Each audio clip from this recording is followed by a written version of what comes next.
कहानी धरती की, जहां धरती बोलेगी और हम सब सुनेंगे।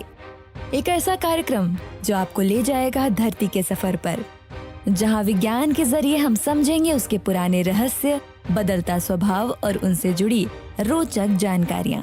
हर एपिसोड में धरती का अतीत, वर्तमान और भविष्य एक आसान और दिलचस्प बातचीत के साथ। तो आइए आपको मिलवाते हैं हमारे अगले एपिसोड के गेस्ट से। डॉक्टर सिंह, आप 250 करोड़ वर्ष से लेके 54 करोड़ वर्ष पहले की धरती पर शोध करते हैं। तो आखिर आज से 250 करोड़ वर्ष पूर्व जब आप जाते हैं या 54 करोड़ वर्ष पहले आप जाते हैं, जिसे हम प्री कैम्ब्रियन काल कहते हैं, तो आपको उस समय की धरती पर आज की तारीख में जीवन के संकेत कैसे मिलते हैं और कहाँ मिलते हैं? तो जैसा कि आपने बताया कि मैं 250 करोड़ से लेकर के और 54 करोड़ वर्ष की पुरानी जीवन की खोज करता हूँ। तो इसके जो प्रमाण हैं वो बेसिकली हमें हिमालय में, जो कि भारत के उत्तर में स्थित है, छत्तीसगढ़ बेसिन जो कि भारत के पूर्व में स्थित है, या कह लीजिए कि दक्षिण पूर्व में स्थित है, और कुछ बेसिन जैसे कडप्पा, कुरनूल और भीमा, ये भारत के दक्षिण में स्थित है, और मध्य में जो कि आपके विंध्यन बेसिन है, जो आपका मध्य प्रदेश और उत्तर प्रदेश से कुछ भागों में स्थित है, और पश्चिम में मारवाड़ बेसिन में स्थित है। अब बात आई कि ये हमें जीवाश्म कैसे मिलते हैं। तो ये जीवाश्म के लिए हम सघन फील्ड वर्क करते हैं इन क्षेत्रों में जा कर के, और वहाँ से सैंपल कलेक्ट करते हैं। ये सैंपल हम बेसिकली चर्ट और शेल कलेक्ट करते हैं, जिनको हम ला करके हम अपने प्रयोगशाला में लाते हैं, और उनको केमिकल ट्रीटमेंट से हम उनसे छोटे छोटे माइक्रोब्स निकालते हैं, और उनको बहुत ही कॉम्प्लेक्स सूक्ष्मदर्शी के नीचे देखते हैं, और उन सूक्ष्मदर्शी में जो भी हमें छोटे छोटे जीव मिलते हैं, जिनको कि हम पता चलता है कि ये जो जीव हैं वो बहुत ही पुराने हैं। उनकी आकृतियाँ, उनकी संरचना ही हमें बताती हैं कि ये जीव बहुत पुराने होते हैं। और दूसरी बात ये है कि उनकी आयु निर्धारण के लिए हम रेडियोमेट्रिक डेटिंग उस चट्टान की आयु निर्धारण करते हैं, जो उसको हम रेडियोमेट्रिक डेटिंग के थ्रू। डॉक्टर सिंह, आप जब छत्तीसगढ़ की पहाड़ियों पर शोध कर रहे थे, तो वहाँ आपको कुछ पत्तियों जैसी आकृतियों के जीवाश्म मिले, और आपने अपने रिसर्च में उसको बताया कि ये दुनिया के प्राचीनतम जीवाश्म हैं, और ये शोध पूरी दुनिया में चर्चा का विषय बनी। इसके बारे में हम आपसे जानना चाहेंगे। तो मैंने छत्तीसगढ़ की सरायपल्ली पहाड़ियों से जब मैं क्षेत्र भ्रमण कर रहा था, तो उस समय मैंने कुछ उनकी परतों पे, चट्टानों की परतों पे कुछ पत्ती ऐसी संरचनाएं देखी, जिनको हमने प्रयोगशाला में ला करके सूक्ष्मदर्शी के नीचे देखा। तो ये प्रतीत हुआ कि ये पत्तियां ना होकर के ये एक प्रकार की एल्गी है, एक प्रकार की बहुकोश की एल्गी है।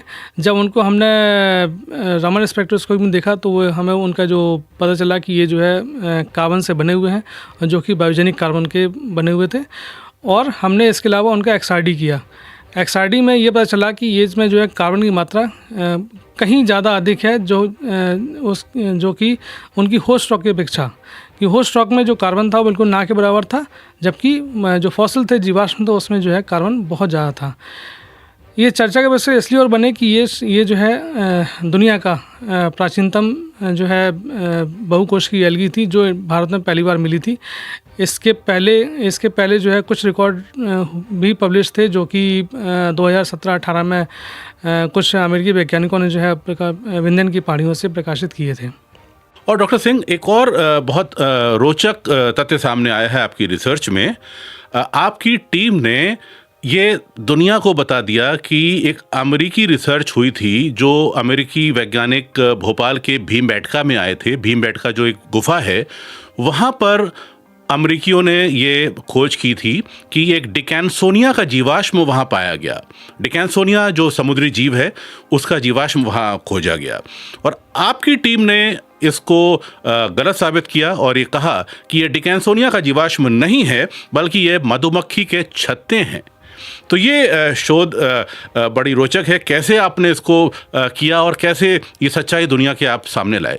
भारत से डिकैंसोनिया का जो जीवाश्म खोजा गया, तो वाकई में एक समय चर्चा का विषय बना रहा। और क्योंकि डिकैंसोनिया का मिलना भारत में एक अनूठा ही एक शोध था जिस पर लोगों ने बहुत चर्चा की, लेकिन उसकी आकृति पर कुछ शंका जाहिर हुई। तो हमारी टीम, जो ब्रिवल साइनिक विज्ञान संस्थान की टीम भीमबेटका गई और वहाँ पर जाकर के उन्होंने जो है उसके गुफा के चारों तरफ जो चट्टानें थी उसका भ्रमण किया। उसमें देखा कि उसमें शायद एक भी डिकन्सोनिएट का जीवाश्म नहीं मिला। तो उन्हें कुछ शंका हुई। उन्होंने फिर जो है उस आपके जो जीवाश्म था जिसको डिकन्सोनिया बोला गया था, उनको स्क्रैप करके प्रयोगशाला में लाए और उस स्क्रैप को लेज़र रमन स्पेक्ट्रोस्कोपी जो हमारे मशीन है उसके नीचे टेस्ट किया, जिसमें पाया कि वो जो है स्क्रैप है वो बेसिकली डिकन्सोनिया का फॉसिल नहीं है, वो जो है मधुमक्खी के छत्ते की वैक्स है। तो इस तरह से हमारी टीम ने सिद्ध किया कि जिस फॉसिल को जिस आकृति को डिकन्सोनिया बोला गया था वो डिकन्सोनिया ना होकर के वो जो है वैक्स बेसिकली मधुमक्खी के छत्ते की वैक्स है। और इसको बाद में जो है हमारे जिन शोधकर्ताओं ने जो रिकॉर्ड पब्लिश किया था वो बाद में जो है उन्होंने उसको एक्सेप्ट किया कि हाँ मुझसे गलती हुई है।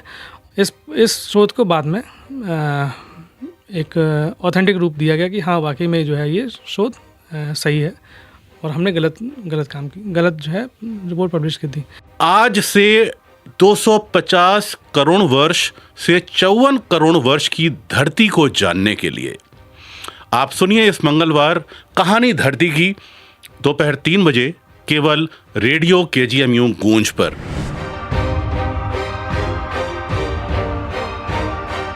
तो ये थी एक झलक, लेकिन असली बातचीत अभी बाकी है। अगर आप इस विषय को थोड़ा और गहराई से समझना चाहते हैं तो जुड़िए हमारे साथ रेडियो केजीएमयू गूंज 89.6 मेगाहर्ट्ज पर।